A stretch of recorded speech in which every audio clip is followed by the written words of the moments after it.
এই অসভ্য মেয়েটা বাবাকে খুন করে দাবি করলো ধর্ষণের অপরাধে বাবাকে হত্যা করছি। আপনি কি নিজে বুঝতে পারেন একটা বাবা কখনো তার মেয়েকে ধর্ষণ করবে?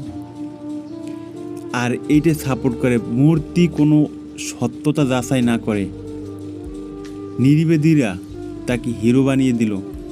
পুরো পুরুষ জাতির উপর পৃথিবীর সকল নোংরা ভাষা প্রয়োগ করে পুরুষ বিদ্বেষীদের উস্কে দিল।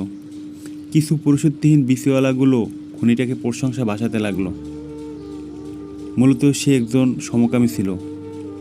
তার বান্ধবীর সাথে বাসা অনৈতিক কাজে লিপ্ত হতে বাধা দিল, নিজ পিতাকে হত্যা করে, পরে ধর্ষণের নাটক সাজায়। খুনের দায়ে পুরুষ বিদ্বেষীদের উস্কে দেওয়া তাকে অনতিবিলম্বে প্রকাশ্যে পাথর মেরে মৃত্যুদণ্ড কার্যকর করা হোক। আর সকল বাবা মাকেও বলি, ছেলে মেয়েকে জন্মের পরপরই ইসলামী জ্ঞান শিক্ষায় শিক্ষিত করুন।